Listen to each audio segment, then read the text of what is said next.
Hello दोस्तों, welcome to the YouTube channel Fridge Academy. और आज हम टाइम स्पीड डिस्टेंस पार्ट 4 करने वाले हैं, जिसके अंदर हम एक तो अपस्ट्रीम डाउनस्ट्रीम के क्वेश्चंस करेंगे और दूसरा रेसेस के क्वेश्चन करेंगे कि A won the race by 20 metres by 5 seconds. तो अपन क्वेश्चन कैसे सोल्व करेंगे। तो चलिए सबसे पहले स्टार्ट करते हैं अपस्ट्रीम डाउनस्ट्रीम, और इसके लिए इसका कंसेप्ट समझते हैं। कंसेप्ट क्या है, जैसे मान लीजिए ये आपकी स्ट्रीम, ठीक है। जब भी आपकी मान लीजिए ये नदी बह रही है इस तरह से, ठीक है, ऊपर से नीचे की तरफ स्ट्रीम बह रही है और आप ऐसे ट्रेवल करते हैं तो इसको बोलते हैं अपस्ट्रीम ट्रेवल। इसको बोलते हैं अपस्ट्रीम कि ऊपर की तरफ जा रहे हो, against the stream is upstream. और जब आप नीचे की तरफ ही बोट रो करते हो तो इसको हम बोलते हैं डाउनस्ट्रीम, ठीक है। अब मान लीजिए स्पीड जो बोट की है या पर्सन जो स्विम कर रहा है उसकी x है और स्ट्रीम की या करंट की स्पीड y है। तो जब अपस्ट्रीम होता है तो रिलेटिव स्पीड क्या होती है, x माइनस वाई। ये किस केस में, अपस्ट्रीम के केस में। जो बोट की या पर्सन स्विमिंग की जो स्पीड है उसमें से आप माइनस कर दोगे स्ट्रीम की स्पीड। और अगर डाउनस्ट्रीम करते हैं तो इसको हम बोलते हैं x प्लस वाई। इसमें रिलेटिव स्पीड ऐड हो जाती है। ऑब्वियसली जिस तरफ बहाव होगा नदी का उस तरफ आप स्विम करेंगे तो आपको मदद मिलेगी, सपोर्ट मिलेगा, तो आपकी स्पीड बढ़ जाएगी। तो ये हो जाएगी x प्लस वाई और ये हो जाएगी x minus y. Kilometre per hour, metre per second, जो यूनिट्स अवेलेबल है उसके हिसाब से आप लगा सकते हैं। अब देखिए बिना डिले करे अगर मैं आपसे एक सिंपल क्वेश्चन कराऊं तो देखिए पहला क्वेश्चन देखते हैं। Speed of the boat in still water is 10 kilometre per hour. Okay, बोल रहा है स्टिल वाटर में, मतलब कि ये वाला स्टिल वाटर वाली स्पीड थी, तो बोल रहा है x is equal to 10 kilometre per our,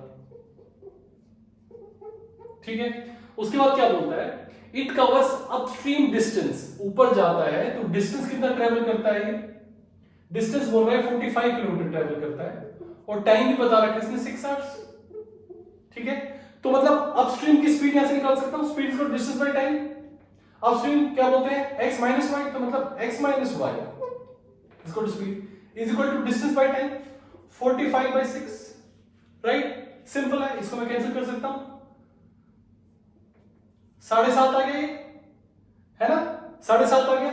अब देखिए अगर बोल रहा है x माइनस वाई 7.5, ठीक है, और x जो इसकी सिंपल है वो 10 है, तो आप बता सकते हैं कि y कितना है, y कितना है 2.5। क्वेश्चन में क्या पूछा है हमें देखना है। क्वेश्चन बोल रहा है कि स्पीड ऑफ स्ट्रीम क्या है, स्पीड ऑफ स्ट्रीम कितनी है 2.5 किलोमीटर पर। बहुत ही सिंपल क्वेश्चन था। मैंने क्या किया, मैंने सिंपली ऐसे स्पीड निकाली अपस्ट्रीम की। अपस्ट्रीम की स्पीड क्या बोलते हैं, x माइनस वाई, तो ऐसे x माइनस वाई आ गया 45 बाई 6, दैट इज 7.5। तो मतलब x माइनस वाई 7.5 है और x ऑलरेडी 10 दिया हुआ है, तो y कितना हो गया 2.5। तो आपकी जो स्पीड ऑफ स्ट्रीम है वो आपकी हो गई 2.5 किलोमीटर पर आवर। अब देखिए इसी तरह के एक दो क्वेश्चन और करते हैं ताकि आपको क्लैरिटी आए क्वेश्चंस में। नेक्स्ट क्वेश्चन क्या बोलता है, अ boat goes 40 kilometre upstream in 8 hours and 36 kilometre downstream in 6 hours. Speed of the boat in still water is, ठीक है। देखिए अगर मैं अपस्ट्रीम की बात करूं तो मैंने स्पीड डिनोट किया x माइनस वाई से, और डिस्टेंस मेरा कितना है 40, टाइम मेरा कितना दिया हुआ है, तो मेरी स्पीड कितनी आ गई 5 किलोमीटर पर आवर। और दूसरी क्या बोल रहा है 36 किलोमीटर डाउनस्ट्रीम, डाउनस्ट्रीम को मैं x प्लस वाई से रिप्रेजेंट कर रहा था, कितना हो जाएगा 36 बाई टाइम कितना दिया 6, मतलब 6 किलोमीटर पर आवर। अब देखिए क्या इक्वेशन बन गई, दो इक्वेशन बन गई, x minus y is equal to 5 और दूसरी बनी x plus y is equal to 6। ये कैंसिल हो गया, सही है। ये 2x हो गया, तो मतलब x कितना आ गया 5.5 और y कितना आ गया 0.5, या इसको हम बोल सकते हैं हाफ किलोमीटर पर आवर। तो इसने क्या पूछा है, what is the speed of boat in still water, this is the speed of boat in still water 5.5 kilometre per our. ये स्पीड ऑफ बोट है स्टिल वाटर में। सिंपल है एकदम, बहुत इजी क्वेश्चंस थे। सिमिलर टाइप का एक और क्वेश्चन कर लेते हैं। क्या बोल रहा है क्वेश्चन कि boat rows downstream covers a distance of 20 kilometre in 2 hours. देखिए डाउनस्ट्रीम के लिए फिर से बोल रहा हूं x प्लस y था हमारा, कितना डिस्टेंस है 20 kilometre in 2 hours by 2 is equal to 10। सही है यहां तक। दूसरी इक्वेशन देखिए क्या बोल रहा है, when it covers the same distance upstream, मतलब x minus y, तो क्या बोल रहा है सेम डिस्टेंस है तो ये 2 0 हो जाएगा, और कितना टाइम 5, तो कितना हो गया 4। तो देखिए ये 10 आ गया, ये 4 आ गया, मतलब x plus y is equal to 10 और x minus y is equal to 4। Simple है, ये दोनों कैंसिल हो गए, दोनों को ऐड किया तो 2x is equal to 14, तो x कितना आ गया 7, और अगर x 7 आएगा तो y कितना आ गया 3। देखिए क्या इसने पूछा है, speed of boat in still water, that is this kilometre per our. तो ये मेरा आंसर हो गया, speed of boat in still water is 7 kilometre per our. अब देखिए आपको एक अपस्ट्रीम डाउनस्ट्रीम का क्वेश्चन मैं आपको रेशियो मेथड से सोल्व करके दिखाता हूं। चलिए देखते हैं क्वेश्चन क्या होता है। A man can row 6 kilometre in still water. देखिए यहां पे इसने क्या बोला, स्टिल वाटर की स्पीड बोल दी 6, मतलब x is equal to 6 kilometre बोल दिया, ठीक है। If the speed of the current is 2 kilometre per hour, okay, speed of current क्या बोल रहा है 2 किलोमीटर पर आवर, राइट। अच्छा जी, he takes 4 hours more in upstream than in downstream। obviously ऊपर जाने में ज्यादा टाइम लगेगा क्योंकि स्पीड कम हो जाती है। तो देखिए ऊपर जाने वाली स्पीड क्या होगी, इसमें से अपस्ट्रीम की स्पीड क्या हो जाएगी x minus y, तो कितनी हो जाएगी 4, और डाउनस्ट्रीम की स्पीड कितनी हो जाएगी x plus y, that is 8। ये क्लियर है। अपस्ट्रीम की स्पीड 4 किलोमीटर पर आवर हो जाएगी और डाउनस्ट्रीम की स्पीड 8 किलोमीटर पर आवर हो जाएगी। अब देखिए क्या कह रहा है, ये डिस्टेंस सेम है यहाँ पे, तो डिस्टेंस अगर सेम है तो मैंने क्या सीखा था कि speed is inversely proportional to time. किस कंडीशन में, इफ d इज कांस्टेंट। ये हमने किया था, अगर d कांस्टेंट है तो स्पीड इनवर्सली प्रोपोर्शनल टाइम हो जाएगी। तो देखिए मैं इसको ऐसे रिप्रेजेंट करता हूं कि ये s1 है, ये s2 है, ठीक है। तो ये कितनी है 4 और 8, तो t1 और t2 कितना हो जाएगा, उल्टा हो जाएगा 8 और 4। अब देखिए क्या बोल रहा है ये कि टाइम का कितना ड्यूरेशन में कितना चेंज है, 4 का ही, और इनमें कितना अंतर आ रहा है 4 का ही आ रहा है, 4 घंटे का ही आ रहा है। तो ये टाइम आ गया आपका 4 आवर्स, ये आ गया 8 आवर्स, ठीक है। अब इसने क्या मांगा, डिस्टेंस कितना। अगर आपको डिस्टेंस निकालो सिंपली और क्या करना है, distance is equal to speed into time, तो आप क्या करोगे 8 into 4 that is equal to 32 kilometre. तो आपका आंसर क्या आ गया 32 किलोमीटर आपका डिस्टेंस निकल आया। देखिए फिर से एक बार बता रहा हूं, अच्छा क्वेश्चन है और इसमें कंसेप्ट लगा रहा हूं रेशियो का। वैसे भी कर सकते हैं इसको, बिना रेशियो के भी कर सकते हैं, इक्वेशन बना के, कोई इतनी बिग डील नहीं है। देखिए क्या बोल रहा है कि x 6 y 2, तो मैंने क्या किया, अपस्ट्रीम की स्पीड निकाली, डाउनस्ट्रीम की, एक में माइनस हो जाएगा, एक प्लस हो जाएगा। उसके बाद मुझे पता है डिस्टेंस सेम है, अपस्ट्रीम और डाउनस्ट्रीम में डिस्टेंस सेम दे रखा है, तो डिस्टेंस कांस्टेंट हो तो speed is inversely proportional to time. अब s1 s2 कितना पता, 4:8, मैं इसको चाहता था मैं काट सकता था, -2 कर सकता था, लेकिन मुझे देखना था कि 4 घंटे का डिफरेंस चाहिए, तो टाइम का रेशियो उल्टा हुआ, t1 t2 8:4 हो गया। अब क्या कहा, 4 घंटे का डिफरेंस, इसमें 4 घंटे का है तो कुछ मल्टीप्लाई नहीं करना पड़ेगा, सब कुछ सेम रह गया, 8 आवर्स टाइम आ गया। और अगर 4 किलोमीटर स्पीड है तो आप इसको मल्टीप्लाई कर दीजिए, कितना हो गया 32 किलोमीटर इज आंसर। सिंपल है। चलिए नेक्स्ट क्वेश्चन देखते हैं। नेक्स्ट क्वेश्चन क्या बोल रहा है, speed of boat along and against the current are 12 kilometre and 8 kilometre. देखिए कितना आसान है, एक बार बोल रहा है अलोंग कितना है 12, अगेंस्ट कितना है 8, और फिर इसमें क्या मुझे स्पीड ऑफ करंट इज मतलब y पूछा है इस बार से। तो देखिए आप चाहिए तो यहां से इसको सोल्व कर दीजिए इक्वेशन को, ये कैंसिल हो गया, 2x इज इक्वल टू 20, तो x कितना आ गया 10 आ गया। अगर x 10 है तो y कितना हो गया 2, बस यही है। तो यही इसने आंसर मांगा है। क्या कहा है इसने कि आप बताइए speed of current, this is speed of current, तो आपका दोनों क्वेश्चन का ऐड किया, x निकला, x से आपने y निकाल दिया, आंसर आ गया, है ना। देखिए इसके लिए कई बार क्या होता है कि आप चाहो तो डायरेक्ट भी समझ सकते हो, इसके लिए फॉर्मूला यूज करते हैं कई बार कि अगर आपको स्पीड पता है अपस्ट्रीम की और डाउनस्ट्रीम की, तो आप क्या कर सकते हैं, speed of boat in still water क्या हो जाएगी, अपस्ट्रीम की स्पीड प्लस डाउनस्ट्रीम की स्पीड और डिवाइडेड बाय 2। अगर आप ऐसा करते तो आपका आंसर आ जाएगा। देखिए कैसे, स्पीड ऑफ स्ट्रीम क्या है x plus y, x minus y, right, और स्पीड ऑफ डाउनस्ट्रीम क्या होती है x प्लस y, तो मैं इन दोनों को ऐड करता हूं और फिर 2 से डिवाइड कर देता हूं, तो ये y कैंसिल हो जाएगा, 2x बनेगा, 2x बाय 2 कितना होता है x। तो इस तरह से अगर आप चाहो तो डायरेक्ट अपस्ट्रीम और डाउनस्ट्रीम की स्पीड 12 8 20 और आप उसको 2 से डिवाइड कर दो, सीधा आपका speed of boat in still stream आ जाएगा, ठीक है ना, स्टिल वाटर में आ जाएगा। और अगर जो आपको ये निकालना है कि आप स्पीड ऑफ स्ट्रीम निकालना है, तो आप क्या कीजिए, आप इन दोनों को माइनस कर दीजिए। मतलब आप क्या करें, speed of downstream minus speed of upstream divided by 2, ये क्या आ जाएगा, स्पीड ऑफ स्ट्रीम। मतलब आप डाउनस्ट्रीम में से अपस्ट्रीम की माइनस करके 2 से डिवाइड करके सीधा आपका स्पीड ऑफ स्ट्रीम निकल आएगा। तो यहां पे डाउनस्ट्रीम कितना था 12, अपस्ट्रीम कितना था 8, तो 12 माइनस 8 बाय 2, मतलब 4 बाय 2 कितना आ जाता, 2 ही आ जाता, है ना। तो ये कई बार फॉर्मूला यूज होता है कि स्पीड ऑफ, अगर आप बोट इन स्टिल वाटर चाहते हैं तो speed of upstream plus speed of downstream by 2, अगर आप स्पीड ऑफ स्ट्रीम चाहते हैं तो speed of downstream minus speed of upstream by 2, इससे आपका सीधा आंसर निकल सकता है। मैंने आपको जरा सा इक्वेशन सोल्व करा, हालांकि इसमें ज्यादा फर्क पड़ेगा नहीं, कोई 5-10 सेकंड का ही क्वेश्चन है ये, सिर्फ देखने के हिसाब से समझने का आपका अलग अलग अप्रोच होगी क्वेश्चन सोल्व करने में। अब हम दूसरा पार्ट करते हैं जो कि रेसेस का था। तो चलिए पहला क्वेश्चन देखते हैं। पहला क्वेश्चन क्या बोल रहा है, in a kilometre race A beats B by 30 seconds and B beats C by 15 seconds. If A beat C by 180 metre, time taken by A to run 1 kilometre race. देखिए question बहुत simple है, बोल रहा है कि 1 kilometre की race है, मतलब 1000 मीटर की रेस है ना। क्या बोलते हैं कि A beats B by 30 seconds, मतलब अगर ए मान लो टाइम लगाता है टी, ठीक है ना, तो बी टाइम लगाता है टी प्लस 30, और बोल रहा है B beat C bye 15 seconds, मतलब कि सी लगाता है टाइम, इसमें 15 और ऐड कर दो, मतलब T plus 30 plus 50 that is T plus 45। सही है। तो देखिए ए लगा रहा था टाइम टी सेकंड्स और सी लगा रहा है टी प्लस 45, मतलब कि जो सी है वो 45 सेकंड्स एक्स्ट्रा ले रहा है। सही है। अब देखिए क्या बोल रहा है, if A beat C by 180 metres, मतलब कि ये जो 45 सेकंड है, 45 सेकंड में सी ट्रेवल करता है 180 मीटर्स। ये बात क्लियर है। 180 मीटर ये कितने में ट्रेवल करता है, 45 सेकंड में करता है। तो अगर मान लीजिए मैं ऐसे बोल सकता हूं कि 1 मीटर कितनी देर में ट्रेवल कर देगा, 45 बाई 180। सही है। और इसलिए क्या क्या है कि 1 किलोमीटर का निकाले तो क्या करते हैं, सी का 1 किलोमीटर का निकालेंगे तो इसको किससे मल्टीप्लाई करना पड़ेगा, 1000 से। तो मैं बोल रहा हूं सी विल ट्रेवल 1000 मीटर्स इन कितना टाइम, 45 बाई 180 इंटू 1000।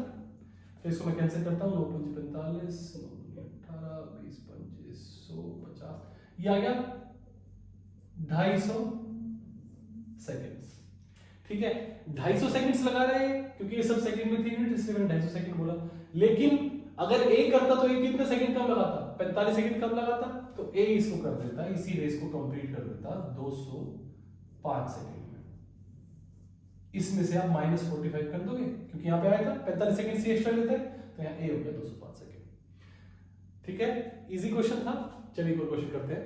क्या बोल रहा है question, in a race of 1 kilometre A can beat B by 100 metres. Okay, मतलब अगर जो ए करेगा 1000 मीटर ट्रेवल, तो बी करेगा 900 मीटर, है ना। उसने बोला 100 मीटर से हराता है। ओके, उसके बाद क्या बोल रहा है कि द और बाय 5 सेकंड्स, मतलब कि ये जो डिफरेंस है, ये जो डिफरेंस है ये 5 सेकंड के बराबर है, 100 मीटर या फिर 5 सेकंड्स। ये क्वेश्चन में कि या तो 100 मीटर से रहेगा या 5 सेकंड से रहेगा। मतलब आप यहां से देखिए, अगर इनका यहाँ पे टाइम सेम है, जब रेस लगता है टाइम सेम रहता है, तो speed is directly proportional to distance, मतलब कि इनका जो स्पीड का रेशियो होगा ए और बी का, वही डिस्टेंस का भी होगा। तो मैं बोल सकता हूं कि speed 1 by speed 2 is equal to what, 1000 by 900। ये मैं बोल सकता हूं, मतलब 10:9 का रेशियो है। अच्छा जी, अब देखिए बी की स्पीड कितनी है, यहां पे मान लीजिए ए की स्पीड में बोलता हूं स्पीड ऑफ ए, और बी की स्पीड कितनी है, 100 मीटर करता है 5 सेकंड में, तो स्पीड कितना होगी 100 बाय 5, मतलब कि स्पीड ऑफ बी को मैं लिख सकता हूं 20 मीटर पर सेकंड, है ना। यही है ना speed of B, 100 by 5, 100 metre करेगा 5 सेकंड में। तो बस आपको स्पीड ऑफ ए निकालना है। ऐसे स्पीड ऑफ ए कितना हो गया, 10 इंटू ये 20 इधर चला जाएगा, 20 बाय 9। तो बस आपकी स्पीड ऑफ ए कितनी आ गई, 200 बाय 9, और ये कितना है, मीटर पर सेकंड, है ना। इसको आप चाहो तो सॉल्व कर सकते हो, वरना ये भी चलेगा। 200 by 9 metre per second is the speed of A. सही है। देखिए एक बार फिर से बता रहा हूं मैं, क्वेश्चन ने क्या बोला कि 100 मीटर से या 5 सेकंड से हार जाता है, तो मतलब ये जब 1000 मीटर ट्रैवल करता है तब ये 900 मीटर ट्रैवल करता है सेम टाइम पे। और अगर टाइम सेम है तो हम बोलते हैं speed is directly proportional to time, sorry speed is directly proportional to distance. तो मेरा जो डिस्टेंस था वो स्पीड का रेशियो हो गया। अब मेरा क्या आ गया, स्पीड का रेशियो। अब यहां से मुझे बी की स्पीड मिल जाएगी, 100 बाई 5 से 20 आ गई, तो बस मुझे ऐसे निकालना, तो मैंने सोल्व किया 200 बाई 9 मीटर पर सेकंड। सही है। अब देखिए एक और क्वेश्चन करते हैं। नेक्स्ट क्वेश्चन क्या बोलता है, नेक्स्ट क्वेश्चन बोल रहा है in a race of 800 metres A can beat B by 40 metres. चलिए देखिए इसको लिखते हैं, ए और बी। अगर 800 मीटर की रेस लगती है तो ये बी को 40 मीटर से आता है, मतलब कि 760 मीटर ट्रेवल कर पाता है, यही होगा। अच्छा, उसके बाद क्या बोल रहा है कि इन अ रेस ऑफ 500 मीटर्स, अच्छा एक सी और आ गया, चलिए यहाँ पे सी भी लिख लेते हैं। और ये बोल रहा है कि इन अ रेस ऑफ 500 मीटर्स, जब ये 500 मीटर ट्रेवल करता है तो सी इससे हार जाता है 5 मीटर से, मतलब कि 495, है ना। B can beat C by 5 metres, right. अब ये क्वेश्चन क्या बोल रहा है कि जब ये 200 होगा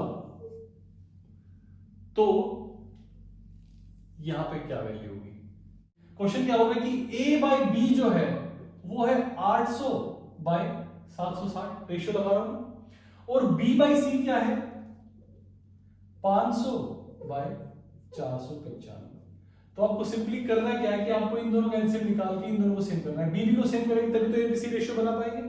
तो अगर हम इसको सोल्व करेंगे A/B/C के रेशियो के लिए, तो उसका तरीका सिंपली क्या है, या तो आप कैसे लिख लीजिए, इन दोनों को मल्टीप्लाई कर दीजिए, इन दोनों को मल्टीप्लाई कर दीजिए, इन दोनों को मल्टीप्लाई कर दीजिए, इसकी वैल्यू यहां पे लिख दो, इन दोनों को मल्टीप्लाई करके यहां पे लिख दो, इन दोनों को मल्टीप्लाई करके यहां पे लिख दो, फिर आप कैंसिल कर लो। ये बेसिक तरीका है रेशियो सेम करने का।